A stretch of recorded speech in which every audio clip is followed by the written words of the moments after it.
Saudações aeronáuticas, tudo bem com vocês?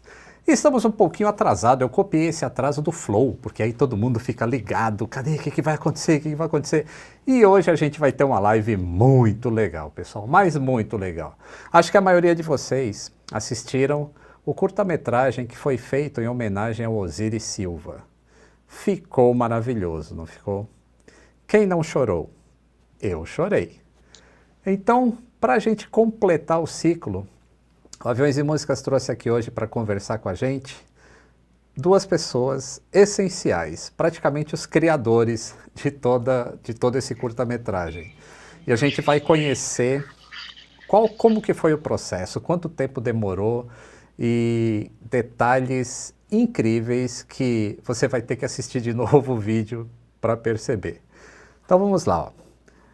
Vou apresentar um de cada vez. Mas antes, a Bia, eu tenho que falar alguma coisa, Bia.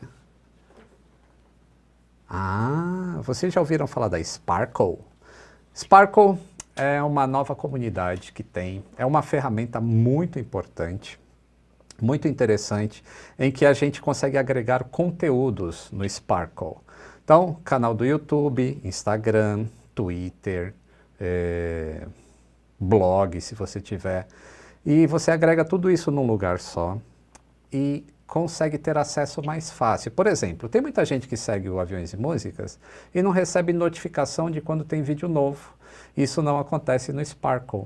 A partir do momento que você se cadastra no Sparkle, você tem acesso à comunidade com conteúdo exclusivo do Aviões e Músicas lá. Então tem conteúdo somente que não aparece aqui no YouTube, celular em modo avião.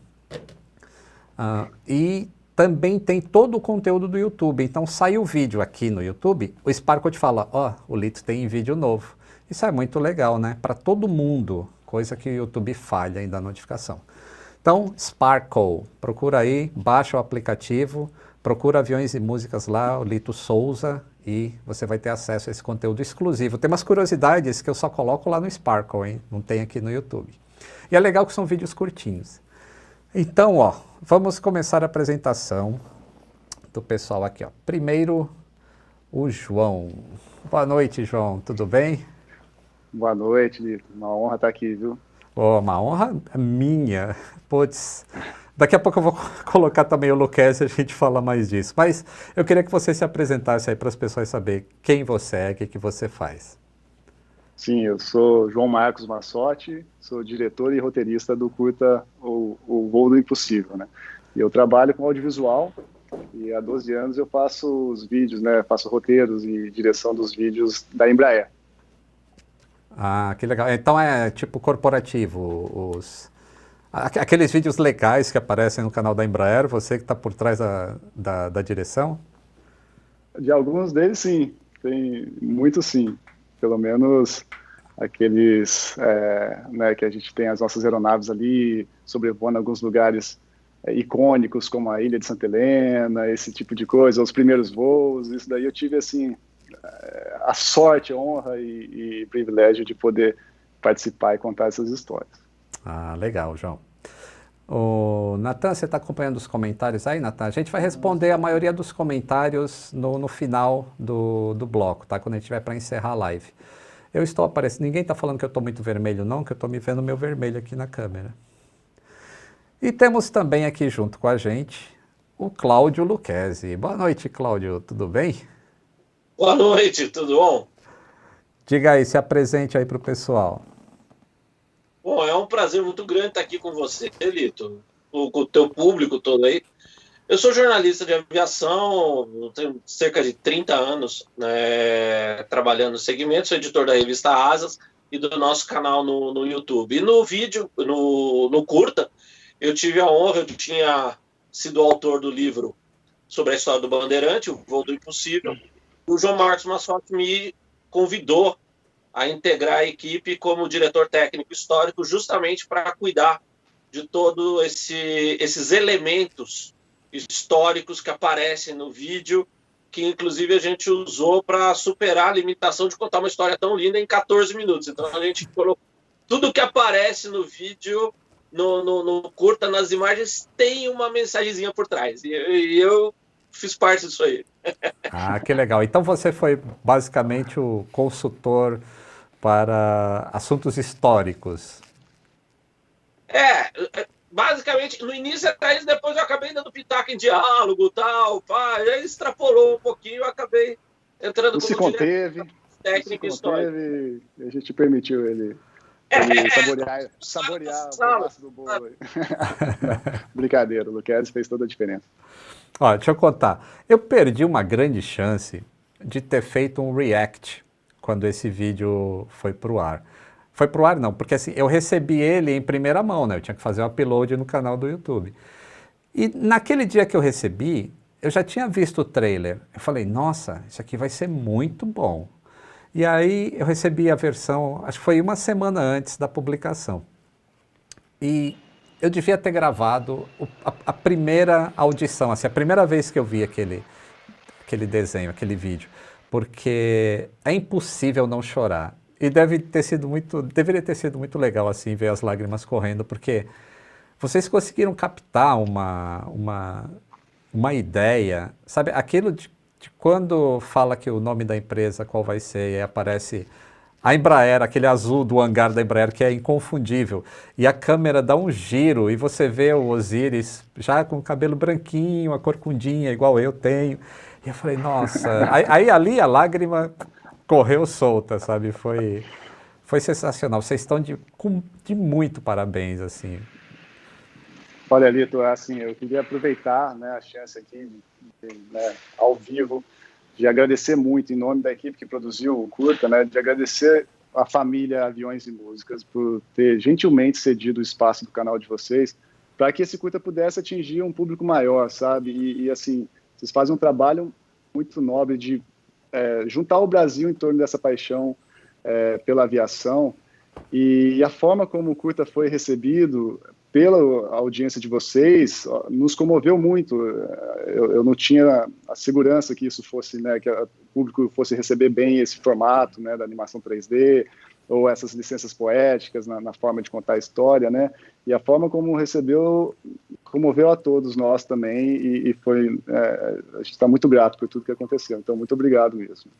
Eu também tenho que agradecer a minha audiência, sabe, eles são realmente apaixonantes, assim, quando você lê os comentários das pessoas que seguem o canal e que amam a aviação, eu fico lisonjeado, assim, com tanta gente que gosta e deixa a paixão ali. É diferente Exato. de qualquer canal que a pessoa vai lá só para dar um comentário qualquer ou ter opinião política. Não, aqui o pessoal gosta de aviação, eles vêm e eles deixam impresso lá. Putz, que legal isso. E realmente eu também tenho a agradecer muito o meu público, vocês que estão aí. Aliás, não esqueçam já deixando o like aí na live, que a gente hoje tem história para contar, hein? Deixa eu ver se a Bia quer que eu fale alguma coisa aqui. Aerobook. Ah, rapaz, vocês já têm a caixa do Aerobook? Ah, vocês estão sabendo desse Aerobook aí? Porque assim, o brasileiro é apaixonado por aviação e ele gosta de colecionar as coisas. Então a gente fez uma associação com a Aerobook, agora é Aerobook by Aviões e Músicas, que é um clube de leitura. Você assina e todo mês recebe uma caixa na sua casa com um livro que vem sempre um conteúdo bem interessante, bem pesquisado, contando a história de um avião comercial, um avião militar e um avião clássico. A cada mês também dentro dessa caixa vem vários brindes que podem ser... Eles mudam a cada mês. E aí as pessoas inclusive pedem maquete, mas você colocar uma maquete dentro de uma caixa é meio complicado. Mas a gente vai arrumar uma solução para isso. Mas é muito legal, principalmente a parte do livro, porque ele é muito bem escrito. Assim, eu participo também, tem uma reunião do grupo editorial que pesquisa cada detalhe daquele avião que vai ser publicado naquele mês. E são informações, às vezes, até inéditas, porque elas não saem da Wikipedia, que as pessoas leem direto aí, Wikipédia, né, no caso do Brasil. São informações realmente muito pesquisadas e que você não encontra em nenhum lugar. Então, o livro do 747 já está disponível na loja. O 747 foi o primeiro a caixa do Aerobook. E aí quem não assinou o clube naquela época, agora tem a chance de pelo menos ter o livro. Não vai ter a caixa com os brindes que foram na caixa, mas já tem acesso ao livro. Então, informações em aerobook.clube ou lojadoaviõesemusicas.com.br. E a próxima caixa, o pessoal até acertou, que é o Concorde. Olha só, história inédita do Concorde. Mas vamos lá. Tem muito detalhezinho escondido neste vídeo, não tem? Do Osiris Silva? Sim, sim, tem mesmo. Como o Lucchesi falou, 14 minutos é muito pouco, a gente sabe disso. Foi o que estava nas nossas mãos fazer, né, o que a gente tinha de recursos, mas a gente tentou enriquecer ao máximo para que esses 14 minutos pudessem render conversas, né, conversas a respeito ali, e curiosidades que as pessoas pudessem pesquisar a respeito. Então, tem muita ponta solta, coisa que ainda não está explicada, que a gente espera aqui aproveitar esse espaço para poder conversar sobre isso. Tá bom, então vou começar com uma já, para você explicar, que isso deu um certo impacto no vídeo, que é quando aparecem bandeiras nazistas e aquela estátua em homenagem ao Santos Dumont, ela é derretida. Eu vou botar a imagem aqui só para o pessoal saber do que eu estou falando. É essa imagem aqui, ó, que mostra, né, aquela estátua em homenagem ao Santos Dumont e várias bandeiras nazistas e mais um fogo por trás. O que tem aí para explicar a respeito desse frame do vídeo? Lucchesi, eu vou tomar a palavra aqui, tá? E você pode ir complementando, por favor. Mas em 1913, o Aeroclube da França fez essa homenagem para o Santos Dumont. Eles construíram esse Ícaro de bronze no bairro Saint-Cloud, que era onde o Santos Dumont tinha os hangares dele mesmo ali, que ele guardava os dirigíveis, e aí homenagearam o Santos Dumont ali. Só que na Segunda Guerra, com a invasão nazista, né, de Paris, os nazistas chegaram, derrubaram a estátua, fundiram, né, derreteram para transformar em armamento, né, para usar ali de alguma forma militarmente, aquele bronze. E aí eu aproveitei essa imagem, né, desse Ícaro de bronze cair nas chamas e sendo derretido para remeter, né, a ideia de que, assim, Santos Dumont foi tão importante na época, ele era tão famoso, mas depois de um tempo a memória dele foi se apagando mesmo, né, como se derretendo da memória do resto do mundo. Ele permaneceu vivo aqui no Brasil, a sua memória, mas no resto do mundo é impressionante. Quando você viaja e sai, pergunta, as pessoas não conhecem. Uhum. Então, o início desse culto, eu acho que justamente a gente tentou fazer jus a esse homem, né, que incentivou tudo que aconteceu depois dele, porque eu acho que a gente brasileiro aqui também, a gente fica muito preso naquela ideia do 14 bis, né, só fala do 14 bis, quem voou primeiro, aquela discussão de quem veio primeiro o ovo ou a galinha. Uhum. E o Santos Dumont tem tantas outras coisas maravilhosas para a gente falar, que é impressionante. Você pega ali, o cara, ele, né, com dirigível ali em torno da Torre Eiffel, ele começou a era da aeronavegabilidade no mundo, né, primeiro voo controlado. Isso ele fez na frente de toda a sociedade parisiense, por isso que a gente mostra essa cena também. Aí você tem ali o Demoiselle. O Demoiselle é uma aeronave muito mais sofisticada que o 14 bis, né, que voava muito melhor. E que ele usava para visitar os amigos ali nos subúrbios de Paris, nos castelos ali em volta.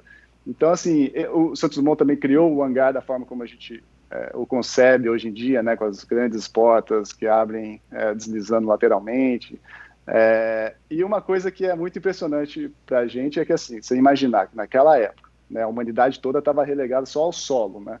E esse brasileiro saía do apartamento ali dele, no Champs-Élysées, subia no dirigível, decolava, sobrevoava todo mundo lá na carrocinha, tudo embaixo, ele sobrevoando Paris, aí ele descia na frente do restaurante ali para tomar um cafezinho, depois subia, assim, é incrível um cara fazer uma coisa dessa. Ele já estava antevendo, e era o que ele queria, que transportes aéreos urbanos, né, de mobilidade urbana, que só hoje, depois de cento e tantos anos, assim, cento e poucos anos, a gente vai realizar uma visão que ele tinha naquela época.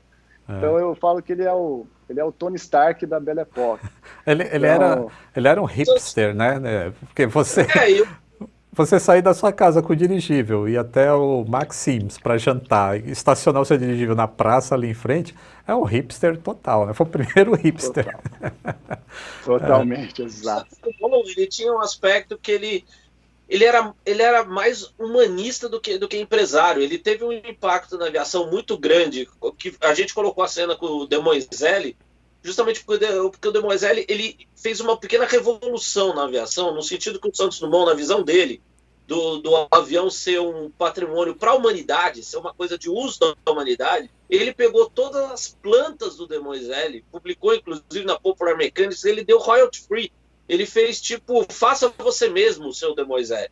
Uhum. Então, assim, o Demoiselle foi o primeiro avião, foi a primeira aeronave, o primeiro aeroplano que foi construído em várias partes do mundo, né? Vamos dizer assim, pioneiro inclusive do home build, né? Você teve Demoiselle voando na Áustria, nos Estados Unidos, tal, e não feito pelo Santos Dumont, feito pelas pessoas, né? Uhum. Então, essa visão dele, essa postura dele, foi um impulso para a aviação que não tem medida, né? Não, eu concordo. Então, é a primeira aeronave produzida em série no mundo. No mundo. Por isso a gente, né, escolhia essa aeronave para ser esse objeto guia da história, né? Isso, eu sempre acho que a gente não tinha que pautar o Santos Dumont pelo 14 bis ou como se ele fosse o pai da aviação porque ele decolou na Praça Campos de Bagatelle. O que eu acho que a gente tinha que pautar foi a genialidade dele e a contribuição que ele fez para a aviação. A aviação hoje não existiria se não fosse pelo Santos Dumont e o Demoiselle.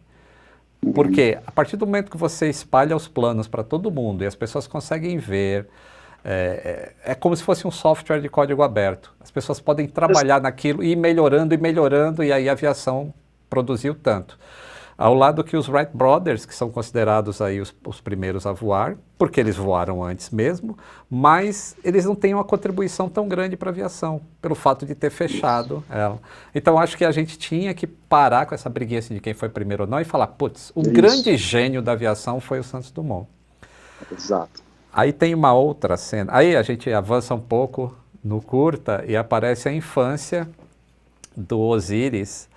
E ele está na escola, né? E ele faz aquela pergunta para o professor, mas tem um frame em que aparece o caderno do Osiris, e acho que as pessoas vão ter que voltar para assistir o vídeo lá, mas eu vou mostrar a foto aqui e a gente vai falar um pouco dela aqui, ó. Tá aí, o frame do vídeo está aparecendo. Então a gente tem o Osiris com a mãozinha no pescoço assim, o Zico está atrás provavelmente, né? Eu não sei se é o Zico ou não. Não, é o outra. Zico era mais velho que o outro ano mais velho. Tá, era de outra classe, né? Mas no caderno do Santos Dumont, quem puder dar um zoom aí na tela, tem a planta do Demoiselle, né? Tem. E tem um bandeirante. Eles estavam na aula de história falando sobre bandeirante. Tem o Fernão Dias desenhado. Deixa eu ver se eu consigo dar um zoom aqui. Eu não consigo dar um zoom nessa imagem nesse momento. Eu vou tentar pegar um trecho só dessa imagem, mas vocês podem falar sobre ela, porque tem... deixa eu só mostrar mais um detalhe aqui. Pessoal, não sei se vocês estão vendo, mas o lápis... O Osiris tem vários lápis ali do lado do caderno dele, são lápis verdes. E os outros alunos não têm lápis verde. Vocês podem explicar isso aí? É que a ideia era justamente o João Marcos, desde o começo ele colocou essa ideia, que era justamente transmitir essa coisa do verde, que é esperança, que é você olhar para frente, né? E daí o desenho do Demoiselle do Santos Dumont ali e tal, quer dizer, para mostrar que desde aquele momento o Osiris já era diferenciado, ele já tinha um olhar à frente. Isso. E tem elementos muito interessantes que, assim, o grande antagonista dessa história é a descrença. E ela se disfarça de diversas formas ao longo do curta. E ela está presente em vários ambientes, né? Não é uma coisa restrita a um ambiente só. Então, a descrença é o grande antagonista. E a gente construiu de uma forma que também ela está presente, né, dentro do protagonista. Ele é um brasileiro, é um Silva, como muitos de nós, né? E Então, tem um gesto que eu achei em várias imagens do Senhor Osíris, eu sei que é por acaso, mas eu usei isso a nosso favor, ele tem uma mania de colocar a mão aqui atrás. Eu vi em várias fotos históricas, vi em vídeo, ele vem e coloca a mão aqui atrás. Eu falei, vou usar esse elemento aí como sinalzinho daquela pequena dúvida que todos nós brasileiros carregamos em nós mesmos e no nosso país, né? E num storytelling, né, e o que é bonito é que a história é real e é muito isso, o Osíris ainda tinha que se tornar o grande líder que ele veio a ser, né, e já o Zico, ele sempre falou que o Zico é o cara da iniciativa, é o que tinha as ideias e liderava o bando. O Zico tem certeza, a gente vai fazer isso, vai dar certo. O Osíris está assim, será mesmo? A gente não produz nem bicicleta. Então, mas aí a ironia da vida é que bem um amigo que tinha certeza, né, ele vem a falecer e o amigo que tinha um pouquinho de descrença precisa levar aquele sonho adiante.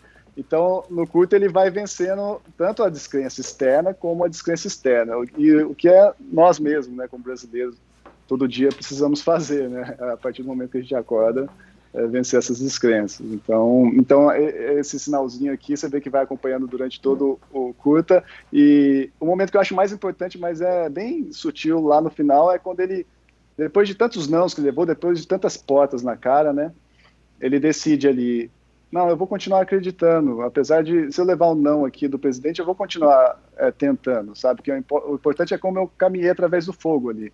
E aquele momento, para mim, é muito especial, assim, é quando ele se tornou o grande líder, né, esse cara que incendeia os corações com um sonho, né, com uma proposta. Maravilhoso. Esse detalhe da mãozinha aí, eu achei fabuloso também. Porque várias vezes, quando ele recebe o não, ele também sai assim no desenho, né? Deixa eu só mostrar um negócio aqui, vou até botar só a minha câmera. Pessoal, é o seguinte. Aqui temos um kit do sonho do impossível, da Embraer, tá vendo? É um baldezinho para você colocar pipoca. Aí tem as pipocas e temos também como é que chama isso aqui? Um copo com canudo para você colocar sua Coca-Cola e assistir novamente o vídeo, revendo esses detalhes que o Cláudio e o João estão falando aqui. Como é que faz? Quantos kits a gente tem, Nathan? São 5. 5 kits. Então, a gente tem 5 kits desse aqui. Vai lá no post do Instagram. Maravilhosos. E lá no post que está no Instagram, você não precisa ir agora, você pode ir depois da live, tá?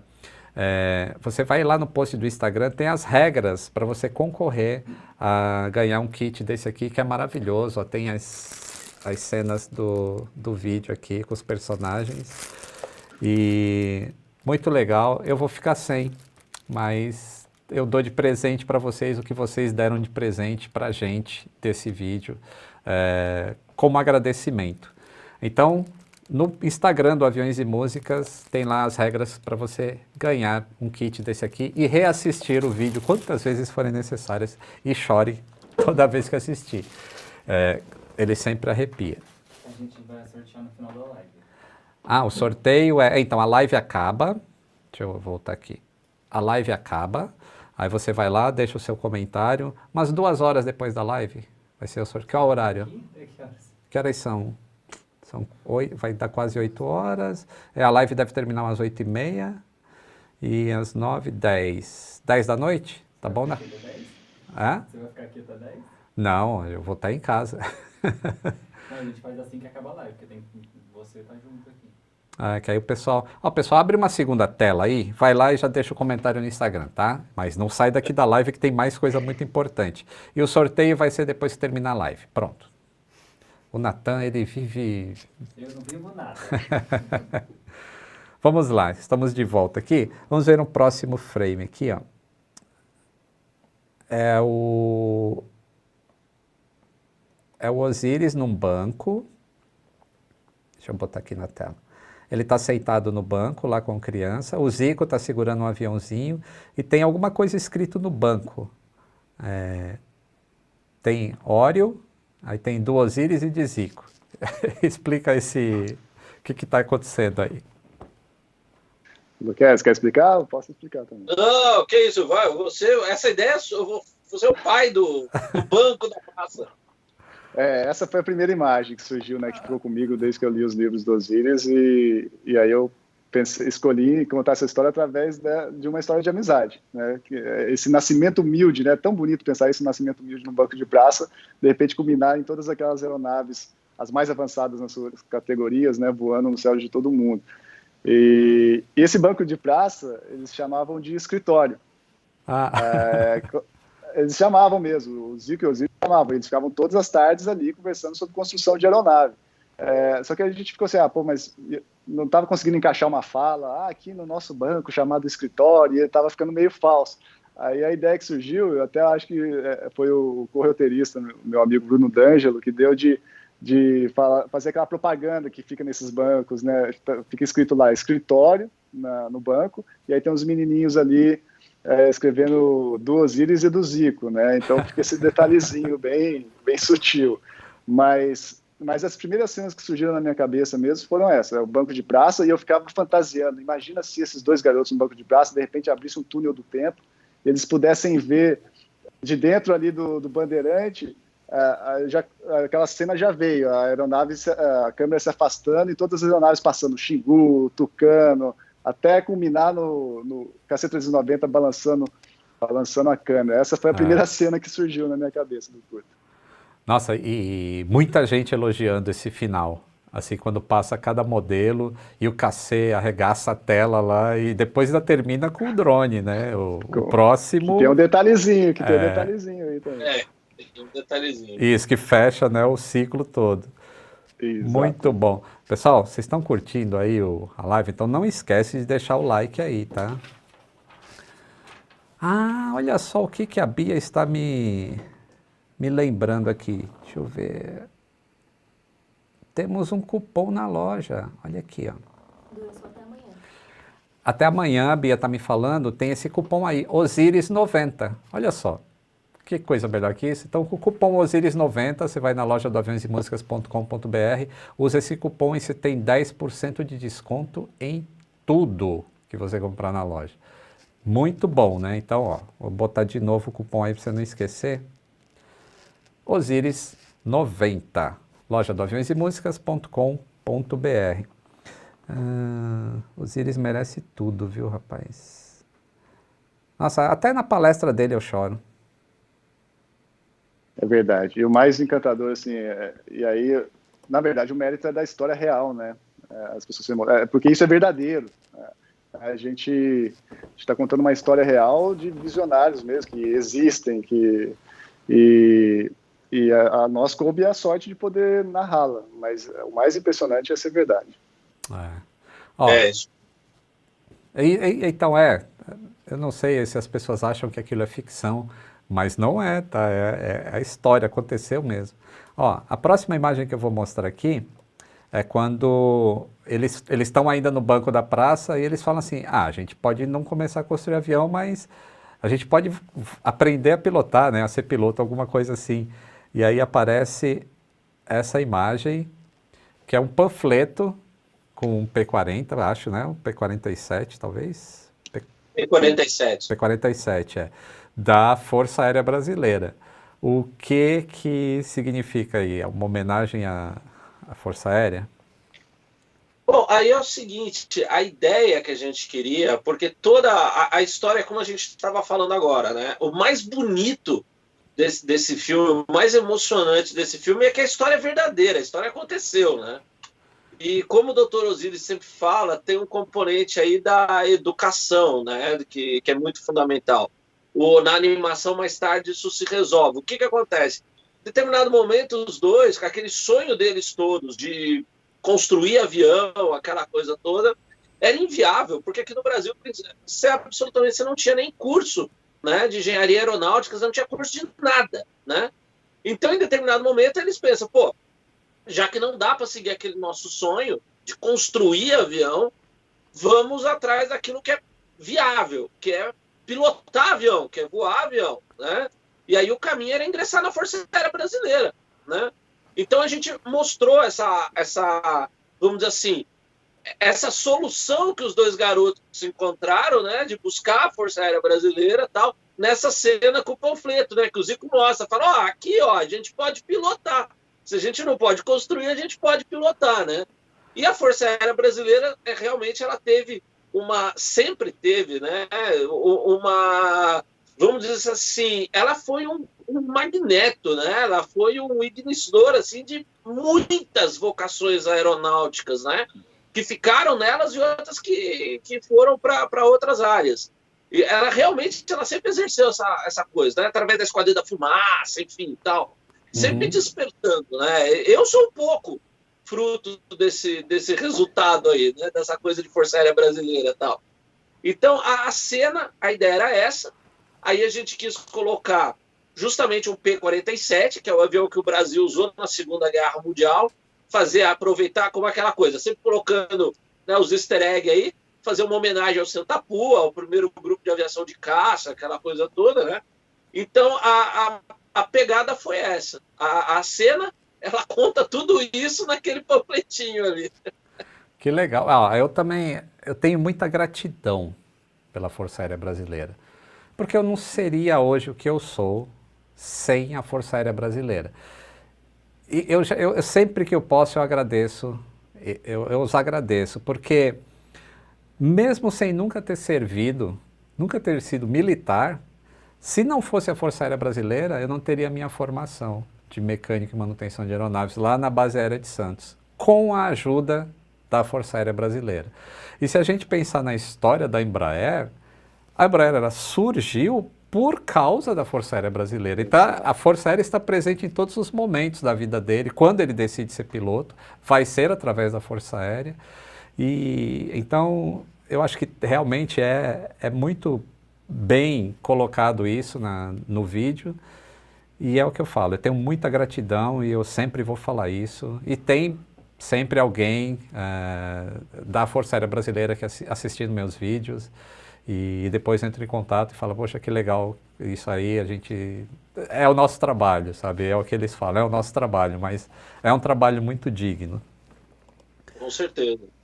Vamos ver aqui próxima curiosidade que eu escolhi aqui. Essa aqui já é...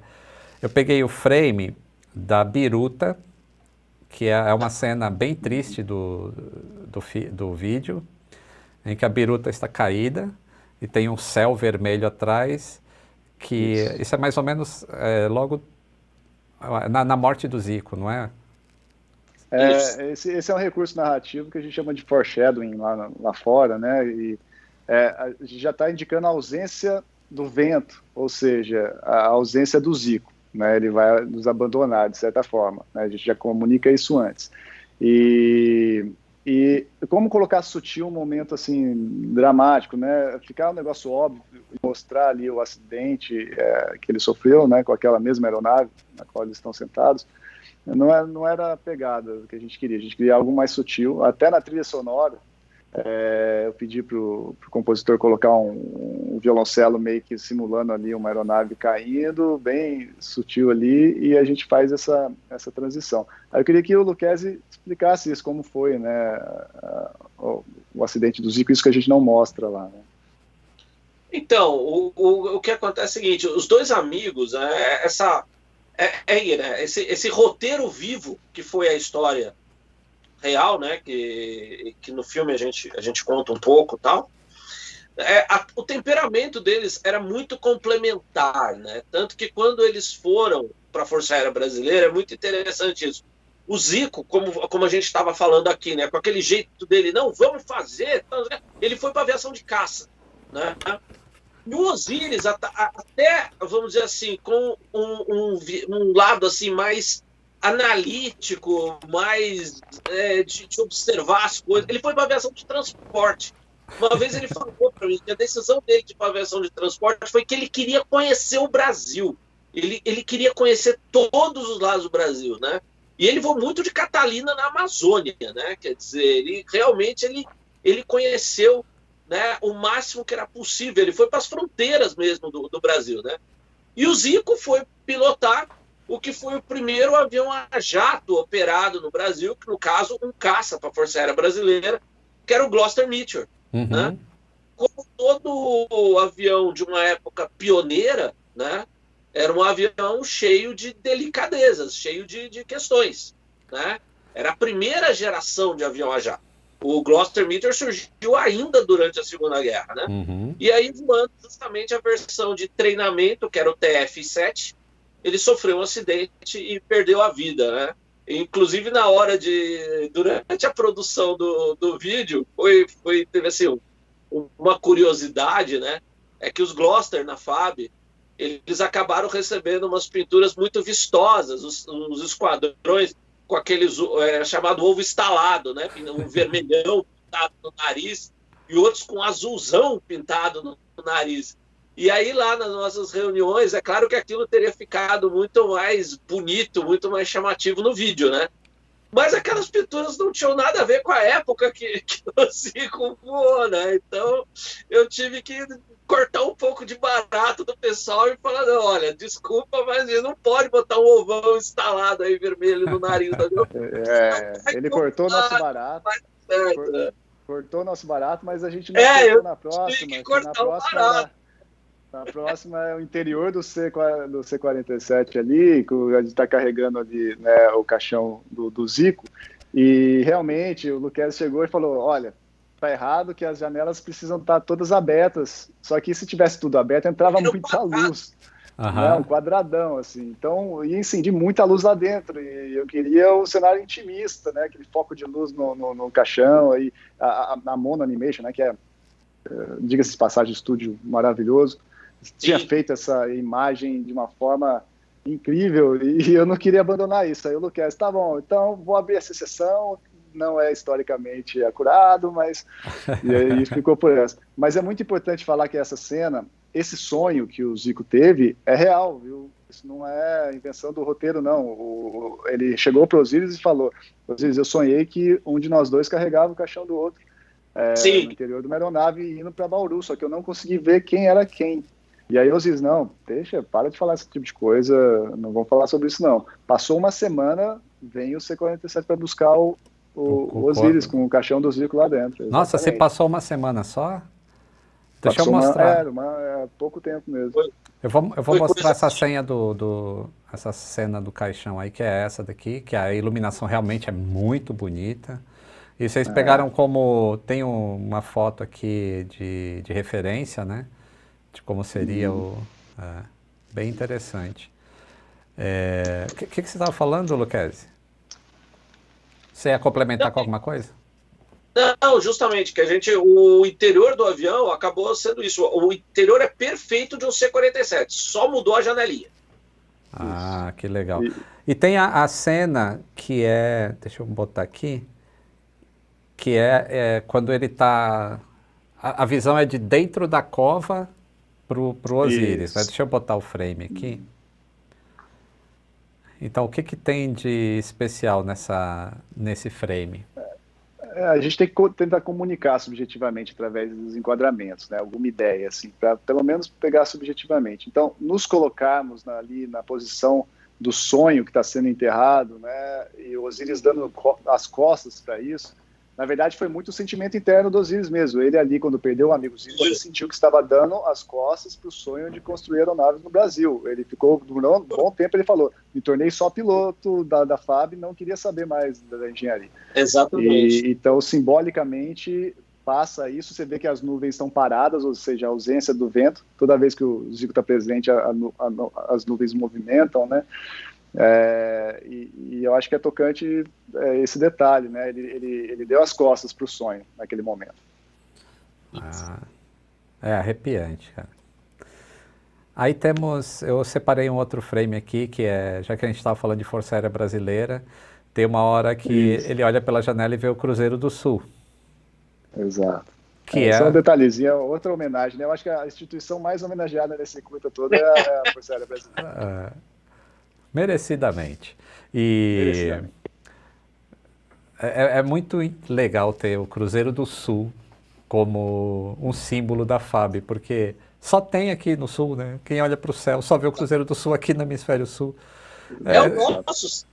É o nosso céu, É o nosso céu. Então você que é planilson, que acha que a Terra é plana, vai lá para o Hemisfério Norte e tenta achar o Cruzeiro do Sul. Não pode perder a chance de falar com o planilson. Coloca esse bom desafio, Lito.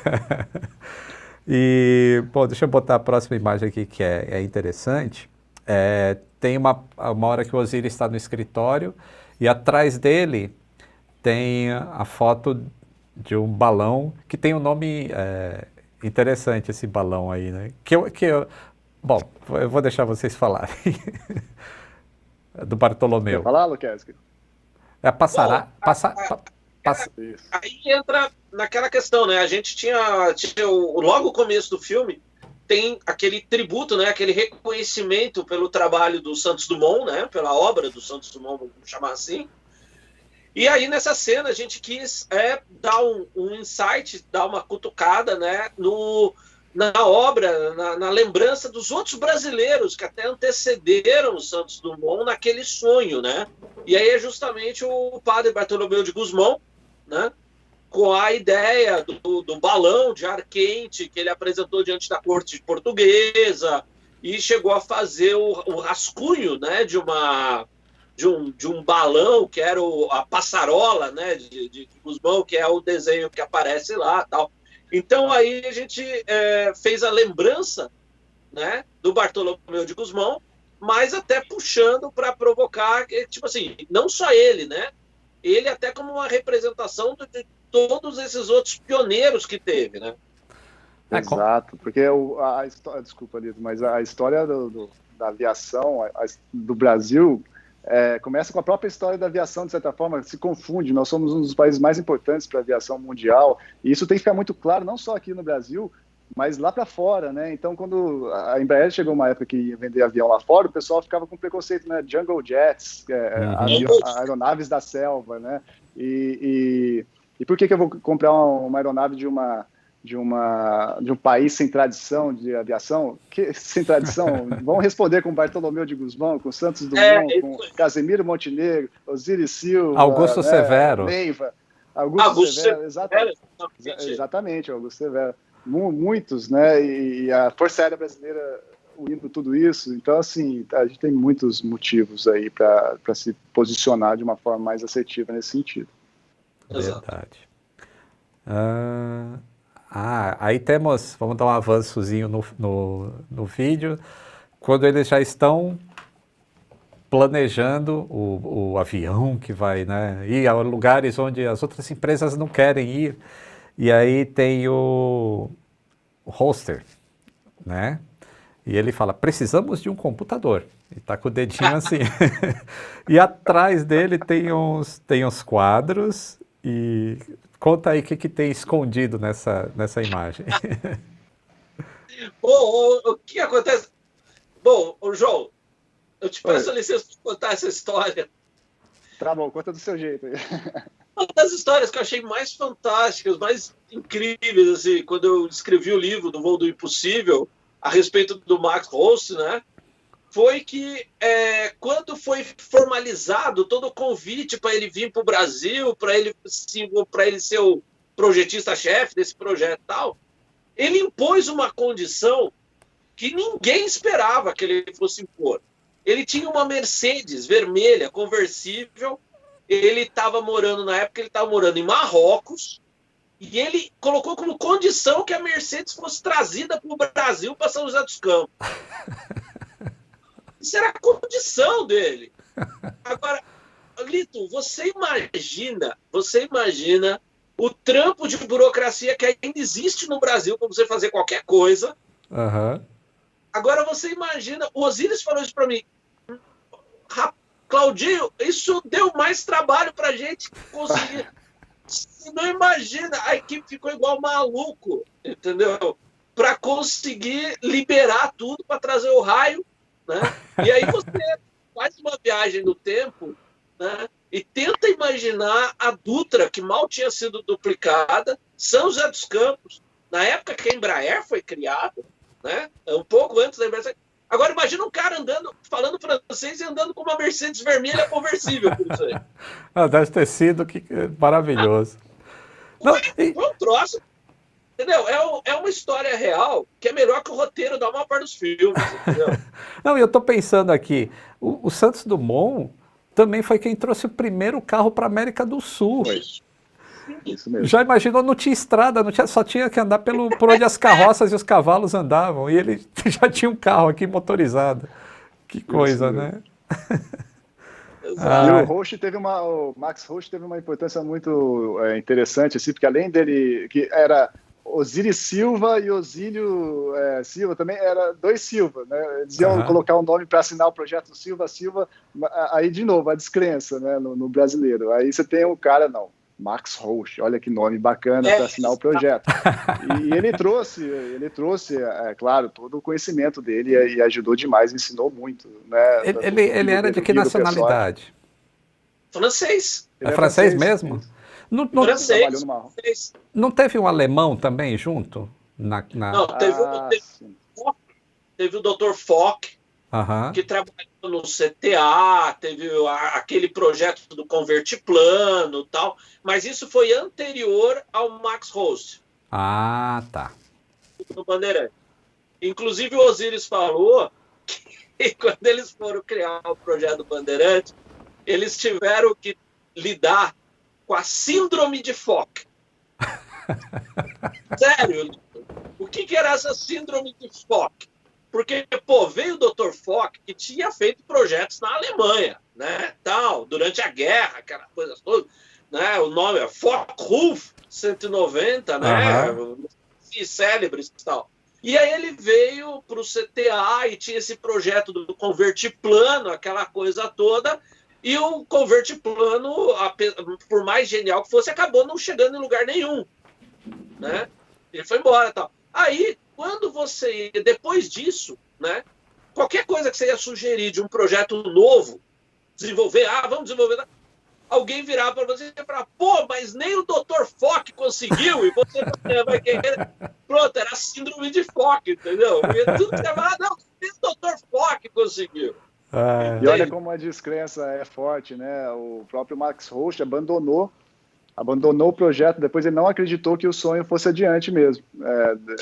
E anos depois ele voltaria à fábrica, encontraria com o Sr. Osiris e falaria, eu estava enganado. Nossa, eu não sabia disso. Que incrível. E uma coisinha, já que a gente está falando das imagenzinhas escondidas, né, na parede lá do Max Roche, tem as fotos, né, nos quadrinhos tal, de vários dos aviões que ele projetou, inclusive o mais famoso que foi o Broussard, que foi usado pela Força Aérea Francesa na Guerra da Argélia e tal, pá. E aí, Lito, só uma coisinha para comentar assim rápido, é que assim, o Max Roche, como todo grande projetista, ele tinha alguma coisa que ele considerava como a marca registrada dele. A marca registrada dele, você vê nessas fotinhos dos outros aviões, era o para-brisa do avião retão. E saiu assim o protótipo, né? O original, o protótipo, era assim, né?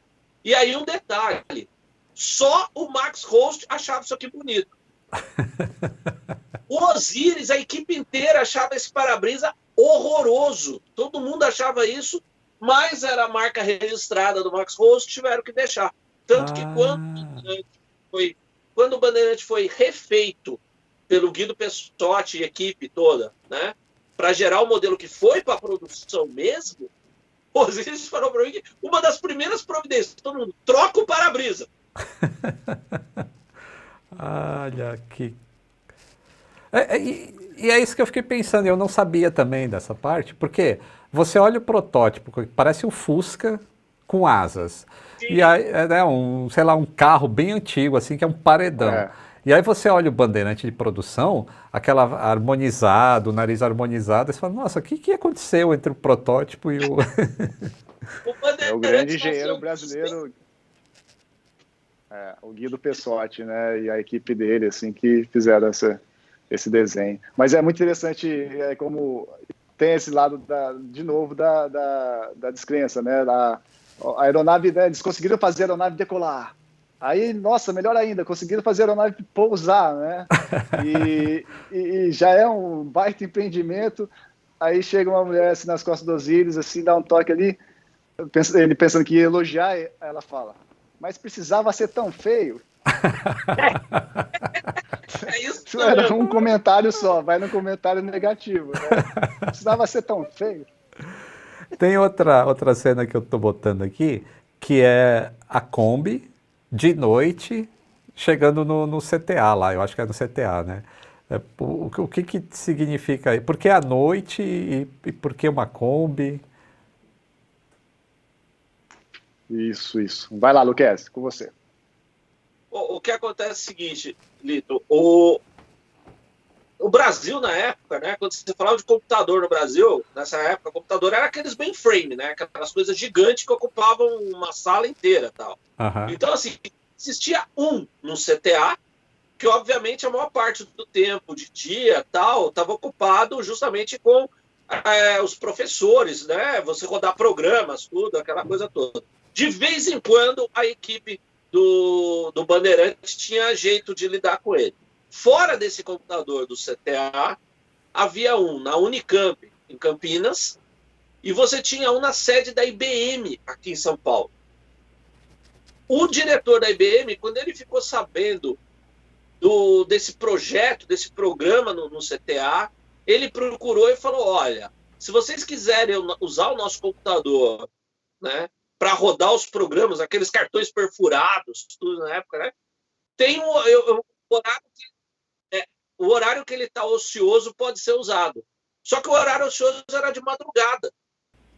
Então a equipe pegava, entrava todo mundo numa Kombi lá do CTA, com os cartões perfurados em caixa de sapato, saíam de lá, vinham para São Paulo, viravam a noite rodando o programa, às vezes o resultado não saía na hora, e aí a hora que o pessoal da IBM estava vindo para começar a trabalhar, eles saíam de lá e voltavam para o CTA. Ô, São José, a história é essa. Muito bom. E aí, ó, deixa eu ver aqui qual que é a... Tem uma cena que é muito legal. Essa eu vou mostrar duas fotos. Primeiro a cena... Não, vou botar primeiro a foto real. Que é o Pessotti, né? Que ele está segurando um planadorzinho, uma maquete. Então, Isso. Esse é o Guido Pessotti segurando a maquete ali.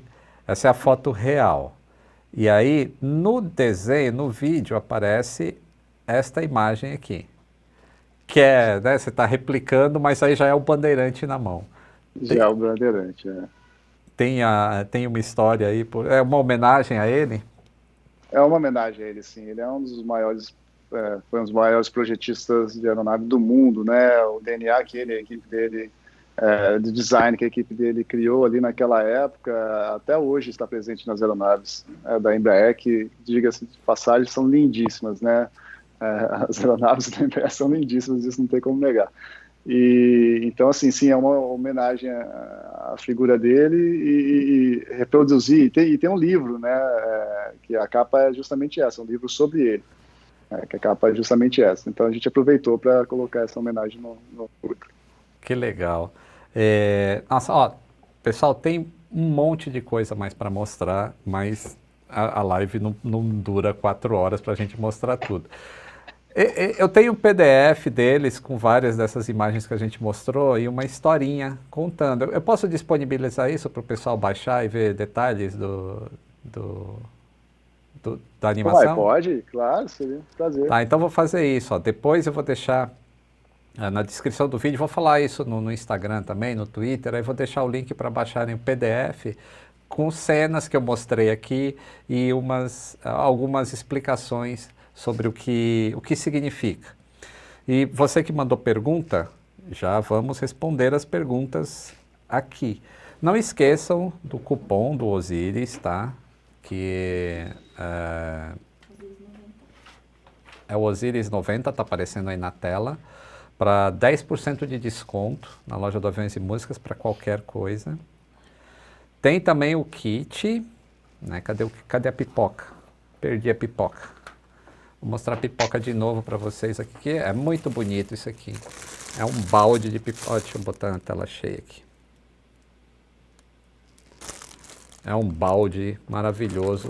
Voo do impossível. Olha isso. E aí tem pipoca mesmo. Tem um cartão de embarque que eu não falei da outra vez.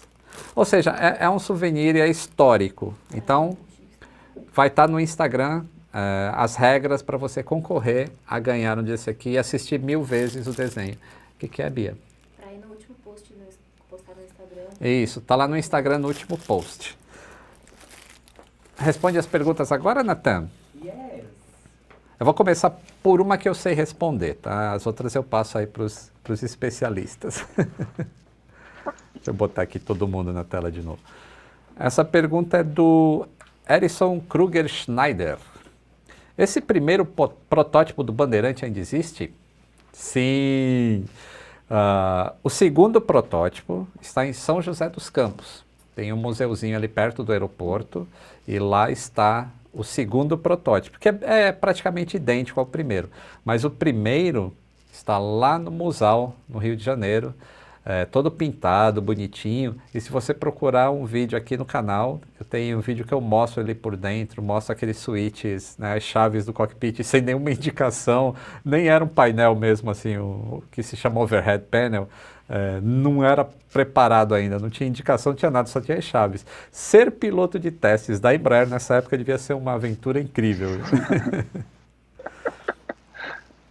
O João Roberto é um novo membro aí, acabou de se associar. Muito bem-vindo, João Roberto.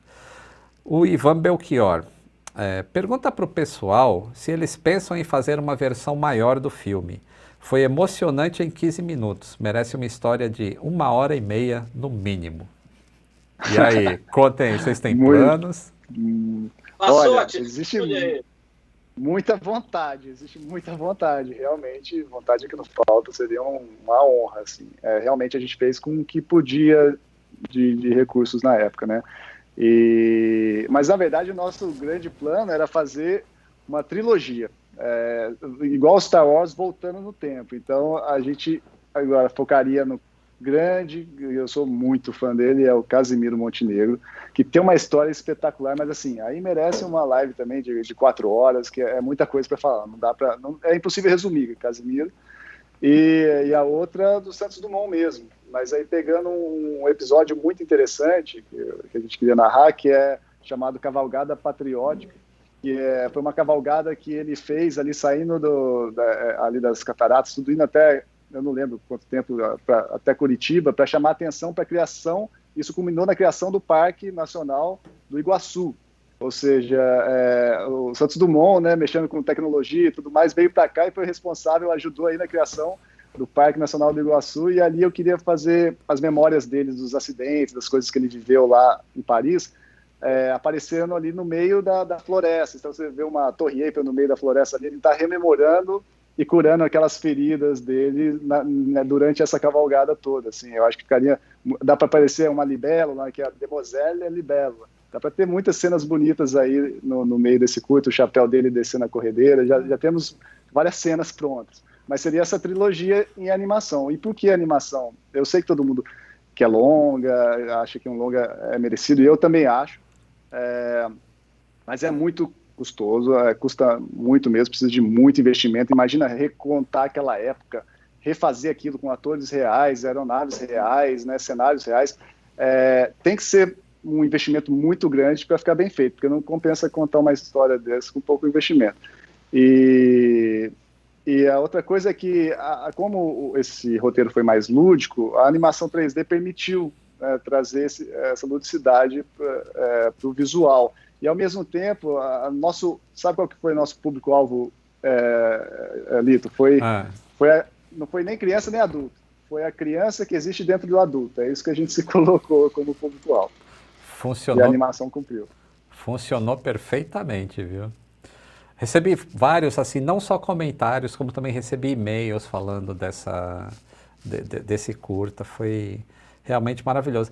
E já que está falando aí né, eu ia falar isso lá na frente, quando a gente falou dos nazistas que derrubaram a estátua de bronze para fazer armamento e tudo mais. Tem um episódio na história do Santos Dumont que é muito triste também, porque ele já estava meio depressivo ainda lá na Europa, e ele vai, se eu não me engano, para a Suíça, para ficar tipo numa casa de repouso.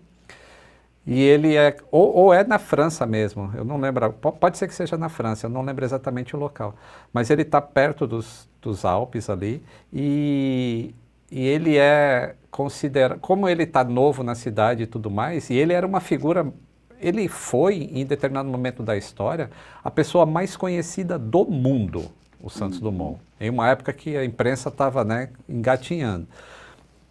E ele é confundido, aí a guerra já tinha estourado, né, a Segunda Guerra Mundial, e ele é confundido, existem suspeitas se ele seria ou não um espião nazista. E aí isso acaba com ele a ponto dele destruir todos os planos do 14 bis e tudo mais. É um episódio bem triste da história dele. Realmente tem muita coisa para contar dessa época. O Rodrigo Klemer, ele está perguntando quanto tempo levou para criar e finalizar esse filme? Olha, o primeiro roteiro eu criei no final de 2018. Aí eu chamei uma turma de contadores de história que eu confio muito, que é a Isa Ciano e o Bruno D'Angelo, para me ajudarem ali a refinar. E no começo de 2019 a gente já engatou ali com a Mono na produção dos cenários, dos personagens, né? E a gente levaria o ano inteiro, levou, né, o ano inteiro de 2019 para fazer, porque a Mono modelou o parafuso da aeronave, assim, foi coisa, foi um excesso de detalhes mesmo.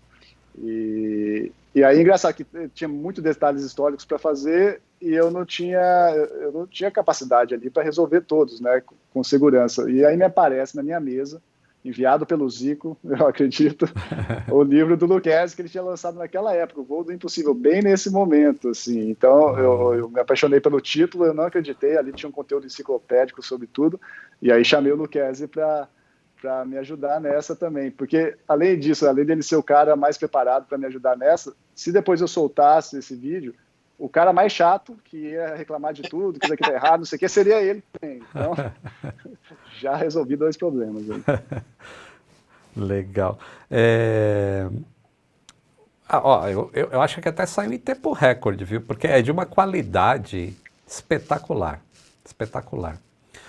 O Fagner Alves, ele fala: qual será o nome desta empresa? Foi este o gatilho que fez muitos marmanjos desabarem. Realmente é. Aquela virada Nossa, vocês sabem. A gente usa, né, na direção de câmera, eu quis colocar essas reviravoltas. Em vários momentos você tem uma reviravolta, e a câmera faz essa reviravolta, né? E ali é como falar da Embraer sem citá-la, né, sem escutar o nome, sem parecer uma propaganda. Como assinar Embraer, mas sem estar no final e nem no começo do vídeo. Aí a ideia foi essa, passava por ali e deixa só o olhar do Osiris direcionado para o logo, né, da empresa. Eu vou tirar uma foto, vai para o Instagram, embaixo daquele nome lá, naquela rua que passa bem onde o hangar está escrito Embraer, vou tirar uma selfie ali, mandar para todo mundo. Lucchesi, João, muito obrigado por ter participado aqui. Acho que o pessoal deve estar curtindo bastante aí esses detalhes do vídeo. Depois vai ser cortado vários trechos dessa live e a gente vai botar no canal de cortes para as pessoas saberem cada detalhezinho do que a gente falou aí. Mais uma vez, foi uma honra ter vocês aqui e mais do que isso, assim, eu achei tão sensacional a homenagem porque a gente é tão carente de pessoas como Osiris Silva na nossa sociedade, assim, de pessoas que batalham e que merecem ser reconhecidas em vida, porque muita gente só é reconhecida depois que morre. Então a gente tem que fazer cada vez mais isso no nosso Brasil, né? Com pessoas que engrandecem o país, que trabalham, que batalham, que têm sonhos e que conseguem concretizá-los. Eu acho que isso é essencial para a nossa sociedade evoluir. E vocês conseguiram sintetizar isso em 14 minutos, uma história de 90 anos. Então, meus parabéns. E obrigado por ter vindo aqui contar também os escondidinhos que tinha nesse vídeo aí. Lito, eu gostaria de te agradecer muito. Acompanho o teu canal há muito tempo. Uma honra estar aqui com você. Fico muito feliz porque esse trabalho foi realmente muito importante. Foi um trabalho que veio na sequência do livro. Inclusive, eu gostaria de te pedir depois para o teu pessoal me passar um endereço teu, que eu gostaria. Seria um prazer muito grande para mim te mandar um exemplar do meu livro para você. Tá? Vou amar. E olha, tipo assim, então assim, eu já vinha do trabalho do livro e aí me aparece o João Marcos com a ideia de desse trabalho do livro virar uma animação. Eu sou fã também de desenho animado, quer dizer, meu Deus, teve uma significância muito grande. E eu não posso ter como agradecer de esse trabalho todo, ainda ter a chance de mostrar ele aqui no seu canal, com você, que é uma pessoa que tem um conhecimento de aviação muito grande. Você faz realmente um trabalho extremamente importante no Brasil. Obrigado. Na mídia eletrônica, num país como o nosso, é extremamente importante o alcance que tem a tua mensagem. Né? Muito obrigado, Lucas. Para o Brasil, isso tem um alcance importantíssimo. E o cuidado que você tem para transmitir a mensagem de uma forma correta, entendeu? De uma forma bacana, entendeu? E valorizando, muitas vezes, aquilo que, às vezes, é difícil da gente encontrar outros canais que valorizem. Muito então, obrigado. Eu te agradeço de coração por estar aqui falando com você, tá? Desse trabalho aí do Bandeirante, que como eu contei, o dia que eu escrevi a última linha, o último parágrafo do livro, era tarde da noite, eu entrei no quarto para dormir, minha esposa estava lá na cama, eu virei para ela e falei assim, pô, Regiane, ela falou, e aí? Eu falei, pô, terminei de escrever. Ela falou assim, e aí, tá contente? Eu falei, não, eu tô triste. Porque eu falei para ela, eu vou ficar com saudade dos caras. Porque eu me sentia convivendo com os caras. Né? Com o Osiris, com o Osílio, com o Guido, com aquela turma toda, com todos os outros veteranos que eu entrevistei. Eu fiquei triste. Me deu uma tristeza, me deu uma falta, assim, uma separação, assim, como se eu estivesse tendo que me despedir de uma turma, entendeu? E agora aqui falar disso. Então, olha, de coração, muito obrigado aí. E obrigado a todo mundo que assistiu. Parabéns por vocês darem, enfim, estarem aqui com a gente no canal. Um abraço aí. Obrigado. João? Isso aí, eu faço das palavras do Luquez as minhas também. E queria só aqui fazer uma menção honrosa a um personagem importantíssimo, a alma do filme, que a gente não conversou aqui, mas que é importantíssimo ressaltar, que é essa trilha sonora composta pelo Daniel Galli e pelo Felipe Trielli, que ficou uma coisa espetacular. Ela realmente trouxe todas as nuances que a gente queria. E assim, então, muito obrigado por esses compositores também, né, e os instrumentistas. Então, só lembrar disso. E Lito, não tem o que dizer, né? Eu sei que esse curta ganhou visibilidade por causa de vocês aí, por causa do canal. Então, toda a família Embraer e todos os produtores do curta aqui, a gente só agradece muito, de verdade, de coração. Muito obrigado. Muito obrigado a vocês. Então, pessoal, vai ter os cortes aí com esses detalhezinhos no canal de cortes do Aviões e Músicas. Vai ter o link aí embaixo. Muito obrigado você aí que participou, deixou o like, se divertiu. Então agora corre para o Instagram que a gente vai fazer não é sorteio, é alguma coisa aí, para ver quem vai ganhar esse baldezinho sensacional do Voo do Impossível. Tchau, pessoal. Grande abraço e até o próximo voo.